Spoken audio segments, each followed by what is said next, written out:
Good morning. I'm Jeff Hammond, Executive Director at International Ground Source Heat Pump Association. Thanks so much for joining our July IGSHPA Town Hall. This town hall is sponsored by Climate Master, manufacturer of water source and ground source heat pumps. And we have a great speaker this morning. We're looking forward to hearing from Sue Dougherty. Before we get to Sue, I have just a few updates so that you can stay up to date with the latest at IGSHPA. If you'd like to speak at one of these town hall or dig deeper webinars, simply go to our website at IGSHPA.org.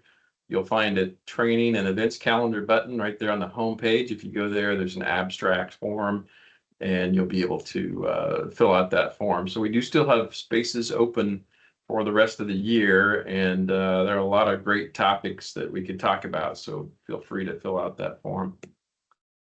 You've probably heard about our next annual conference, but I'll just give you a reminder and an update. The 2025 conference is in Champaign, Illinois, March 11th through the 13th.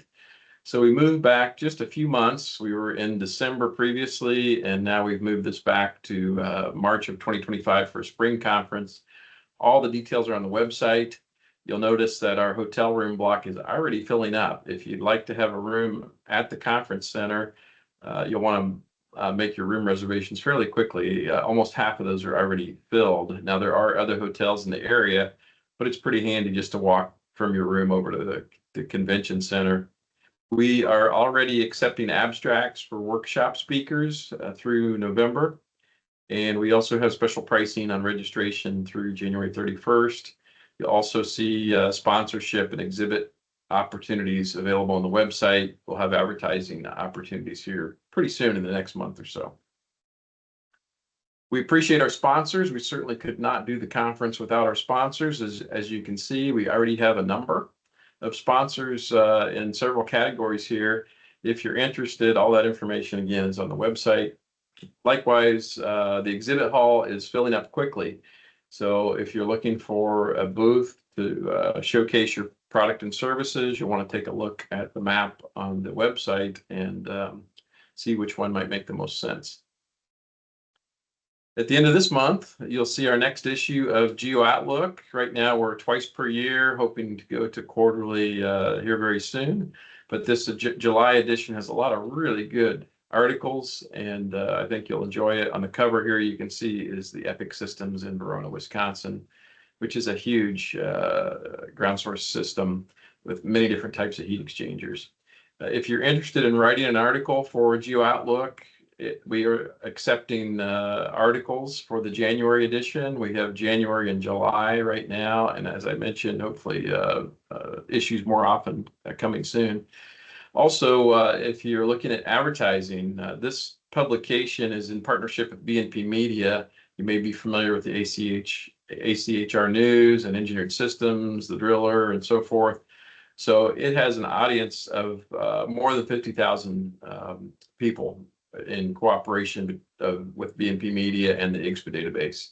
So take a look if you're interested in writing an article or advertising.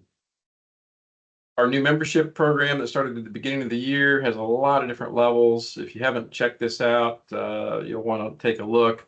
We're adding more benefits for membership every day, so this is a good time to take a look. We also have a new member portal that started in April, and if you haven't been to the member portal recently, you will have to reset your password, but you'll find a lot more resources, including your membership expiration date, certification expiration, and access to the online store to do all of that online 24 hours a day. We have a couple new databases. We could really use your help. You'll find a project database and licensing and CEU requirements under the geothermal menu at IGSHPA.org. There are forms for submitting information. This is really a member benefit, so we would love to see what you have in mind on these project databases. You must know of many different jobs that we haven't heard of, and the more jobs that we can put in this database, the bigger help it is for our industry if people are wanting to learn more about the types of systems that are installed. Likewise, licensing and CEU requirements are really important as this industry grows quickly. We're going to need a lot more installers, designers, drillers, excavators, you name it. So that's an important resource to bring more people into the industry. So if you haven't checked this out, if you would, that would be great. We certainly could use your help in filling these databases. You've probably seen the announcement. The next edition of the ANSI CSA IGSHPA C448 Design and Installation Standard is out for public review for about another month. You can find that public review in a news article at IGSHPA.org, or you can go directly to the public review site, publicreview.csa.ca, and you'll be able to take a look at all of the changes that have been made for the 2024 edition, which are numerous. But at public review, you'll be able to go through all the various clauses and just check out those changes. CEUs, this webinar is eligible to go towards your certification requirements. Please send your name and an email either in the chat or Q&A, and we'll record those so that you'll see those actually in the member portal. The database holds the CEUs. There's another option. If you aren't able to make this live, you can watch the recorded session and simply provide this webinar code.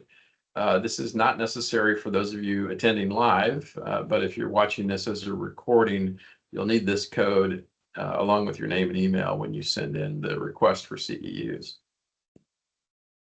Also, if you have questions after Sue's finished speaking, you can ask your question in chat or Q&A, and I'll read those, and Sue will be able to address those questions. We will also be recording this session so you can view later on in case you wanted to review some of the topics that she'll be covering. Just a little bit more housekeeping. We have noticed that some companies' security settings don't allow you to have access to the chat. Sometimes that's just a matter of clicking an OK button so that you're able to access chat. Other times you just can't access it. So there's a Q&A button in Teams that you can use. If neither one of those work, simply raise your hand. I'll unmute your mic and you'll be able to speak that question. So hopefully one of those three options will allow you to ask questions. And one last slide before I read Sue's bio. We have a disclaimer and a potential conflict of interest that needs to be addressed at each of these webinars. The upcoming presentation represents the opinion of the presenter and does not represent any official position, opinion, or endorsement of any products or services by IGSHPA or its members. IGSHPA Town Halls and Dig Deeper webinars are for member updates and education on the latest information in the geothermal heat pump industry and are not meant to endorse one technology or brand over another. It is a presenter's responsibility to disclose any conflict of interest or position that may arise in the content of the webinar. And with that, I'm happy to introduce our speaker. Thanks again to Climate Master for sponsoring this town hall. Sue, feel free to share your screen whenever it's appropriate or whenever it's convenient for you. Let me just read a little bit about our speaker. We're thrilled to have Sue Dougherty. She has a BS from Clarkson University and an MS from Georgia Tech in mechanical engineering. She has 15 years of experience in designing, modeling, and analyzing mechanical and thermal hydraulic systems. Sue is a senior project manager on NYSERDA's Community Thermal Network team, supporting programs and market development activities that help decarbonize buildings in New York State, with a focus on large-scale thermal systems, including thermal energy networks. So with that, I'm thrilled to introduce Sue, and you take it from here. Thank you so much for presenting. Yeah, thank you, Jeff, and thank you to IGSHPA for making space for us to talk about this new funding opportunity that we just launched at NYSERDA. As Jeff said, I'm on the Community Thermal Network team here at NYSERDA, and about 2 weeks ago, actually I think 2 weeks to the day, we launched PON 5614. PON stands for Program Opportunity Notice, and this is to support large-scale thermal systems. And we have a pre-bid webinar tomorrow afternoon at 3 p.m. that we hope you'll be able to join. This will be a little bit high level, and tomorrow I'll get into more of the details for those who are interested in proposing to the PON or project sites that might be a good fit to learn a little bit more about the details about how to submit a proposal and some of the criteria that are required for proposal submission. So I'll go over what a large-scale thermal system is in the context of this new funding opportunity. I'll talk a bit about Pond 5614 and one other funding opportunity we have to support large-scale thermal systems. And then we'll get into some questions and answers, or maybe some questions I won't be able to answer during the session that may be better reserved for the pre-bid webinar tomorrow. And at the conclusion of the pre-bid webinar tomorrow, we'll take whatever questions that we receive, and we'll develop an FAQ.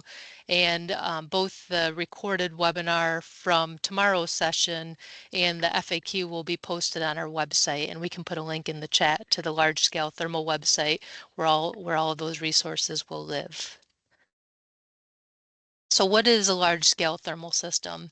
A large-scale thermal system uses heat pumps and low-carbon thermal resources, such as some of the examples here, like geothermal, the air, surface water, waste heat, and thermal energy storage for heating, cooling, and domestic hot water. And some of the projects that fall under the definition of large-scale thermal some examples are shown here. It's inclusive of both large single building projects as well as multiple buildings, and I'll get into the thresholds of what's considered a large building and the threshold for what's considered multiple buildings as well. But you'll just see here some examples in these schematics. So a large single building would be a project that uses heat pumps and clean thermal resources to support one standalone building. Multiple building projects fall into two groups. One is a networked approach, so oftentimes we call them thermal energy networks or district energy systems that use heat pumps and clean thermal resources to distribute heating and cooling to multiple buildings connected together to a common distribution network. Multiple building projects that are eligible for this PON also include buildings arranged in any configuration, and that means that for projects that are located on a single property or contiguous properties, they can be served either individually on a thermally islanded approach, or some buildings can be connected together, or it's really whatever configuration makes the most technical and economic sense. And some of the benefits of large-scale thermal are that because we're using heat pumps and clean thermal resources, these systems can be designed to be very efficient. They can take advantage of local resources, so local surface water, local ground for heating and cooling. They can also take advantage of local electric resources like solar PV and battery energy storage, electric energy storage. These designs also can have very long useful lives. So many of the system components are underground infrastructure, and the piping can last 50 years or more. Because these projects are larger in scale, we've seen through projects we have funded through other funding opportunities, that larger projects tend to have improved economics. And these projects lend themselves to being expanded in the future. So thermal energy networks, for example, may start out with a few core buildings and be designed in a multi-phased approach so that they can be expanded over time to accommodate more buildings as the system grows. These systems are also highly resilient, and because they're designed so efficiently, they minimize the impact to the electric grid compared to each building, developing an individual electrification approach. So some background on our previous funding opportunity that NYSERDA launched back in 2021 called the Community Heat Pump Systems Program. That PON number was PON 4614. That program lasted from early 2021 to 2023, and it had 10 competitive funding rounds. And there's some stats here on this slide of the number of projects that were funded through that program. So we funded about 48 feasibility studies, 12 detailed designs, and 6 construction projects through PON 4614.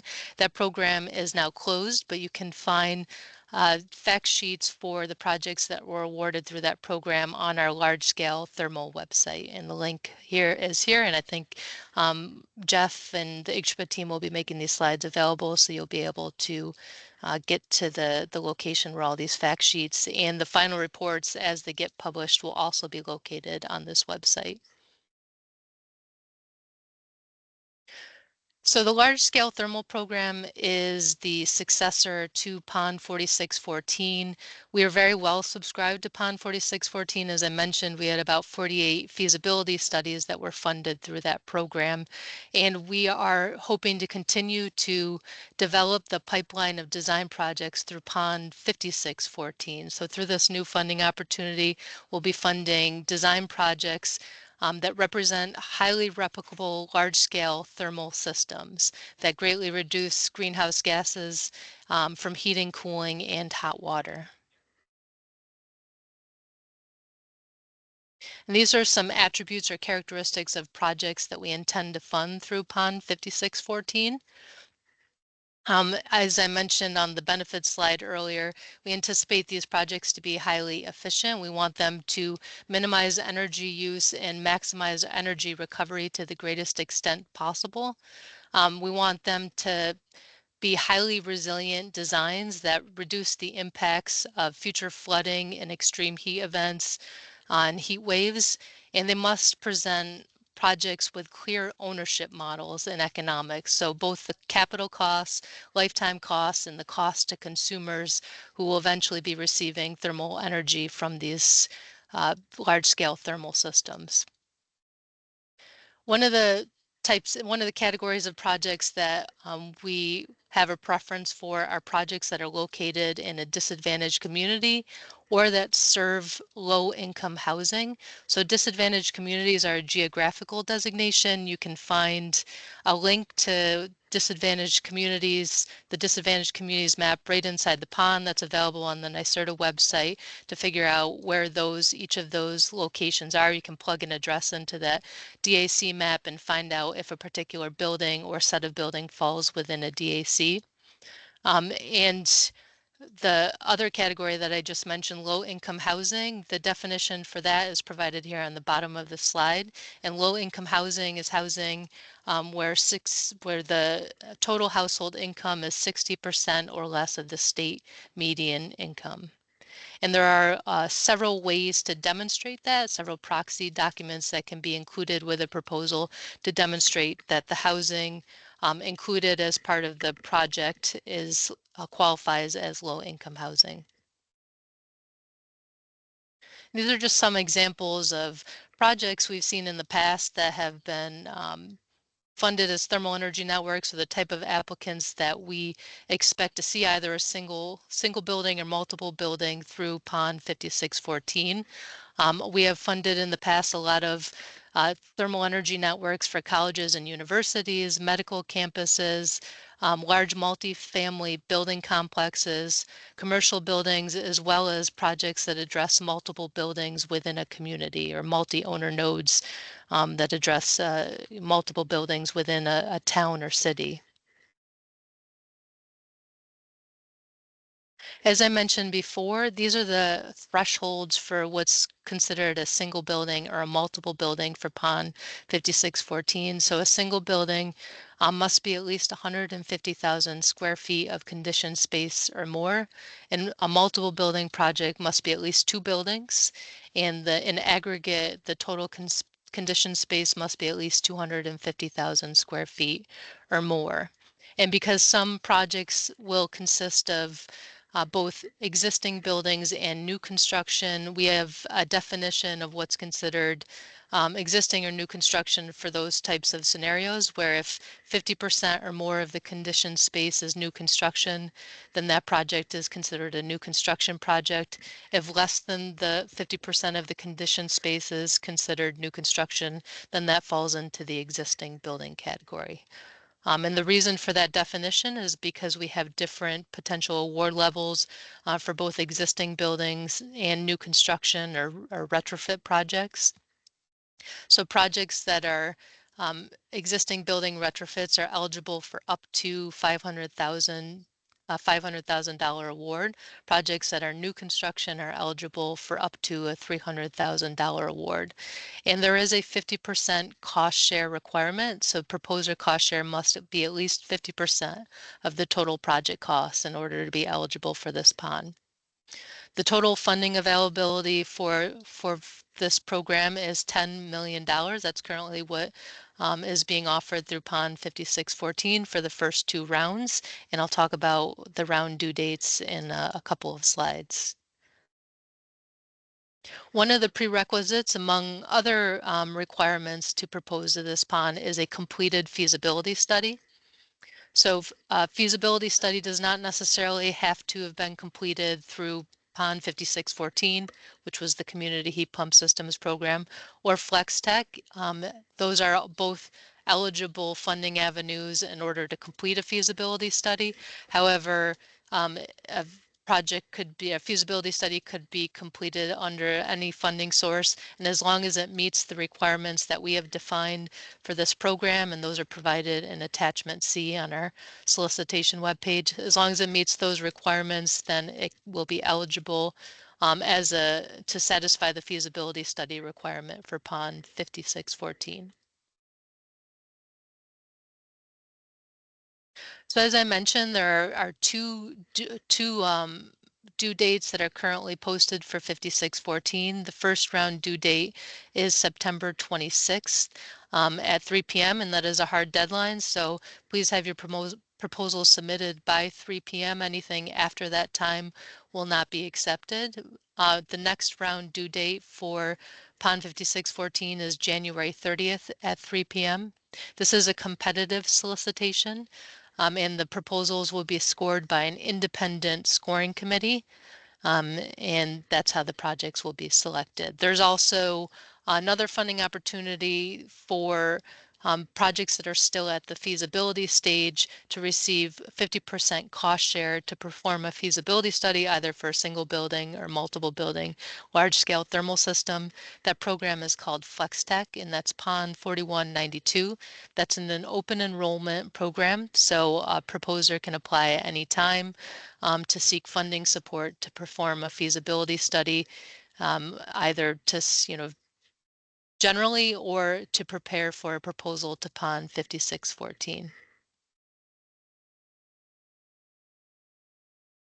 And with that, that's about it for talking points. As I mentioned at the beginning, we will be having a pre-bid webinar tomorrow at 3 p.m. So I strongly encourage interested parties to attend that webinar. I'll go into more depth about the mechanics of the program and how to submit proposals. And we'll also do Q&A during that session as well. And you can find my contact information right here on this slide. Thanks, Jeff. Thank you so much, Sue. What an exciting time, especially in New York State. That's a really neat project for sure.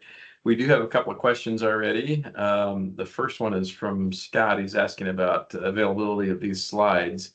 And we do have this webinar recorded, so you'll be able to find that online at IGSHPA website. It's usually in the next 2 days or so after the webinar. It's online.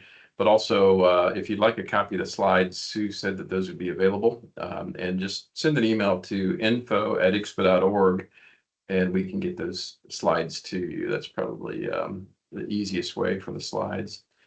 And we do have a couple of other questions here. I hope I pronounced your name wrong. If not, I apologize. Alamalu asks, on slide 10, Sue, the 50% cost, is this the total cost or is that incremental cost? That's the total project cost. Okay. So 50% cost plus any incentives that might be available by utilities or state, local, federal. So this is just to be clear, this is exclusive to design costs. So when I say total cost, I mean total design costs.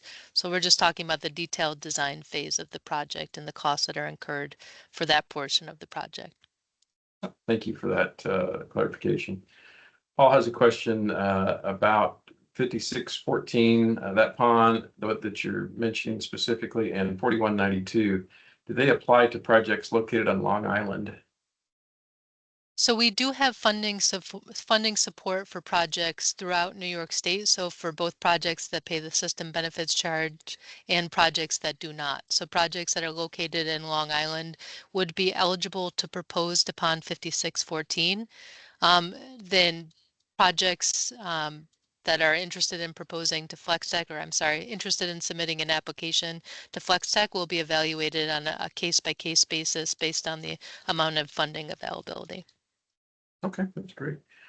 Paul has a question, or I'm sorry, Philip has a question. Actually, it was the same question I had.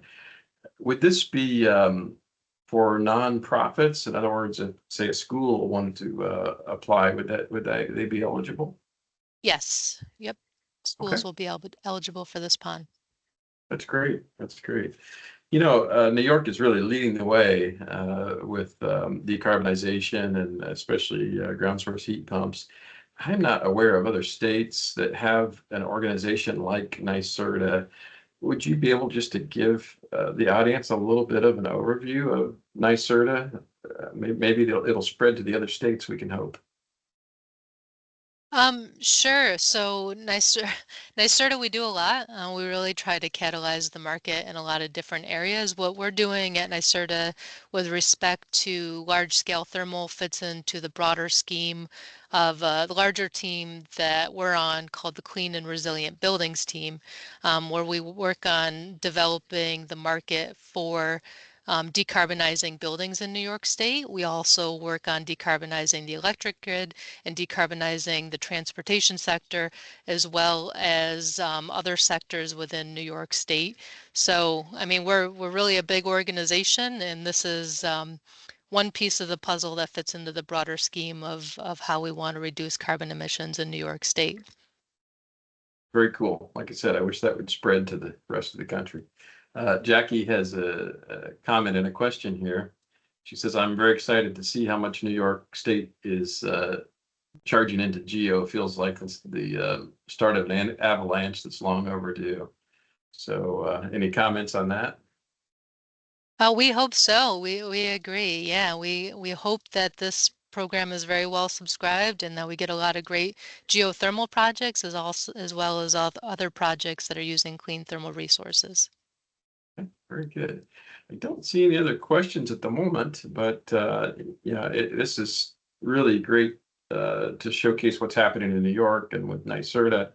So I certainly appreciate your time, Sue. It's definitely a benefit to our members. You can see Sue's contact information there as well as the webinar tomorrow. Any closing thoughts, Sue? Well, thank you everybody for attending, and join us again tomorrow if you want to learn more on how to propose upon 5614. You can reach out to me at this contact information at any time. And again, thanks Jeff and IGSHPA for letting us talk about our new program opportunity.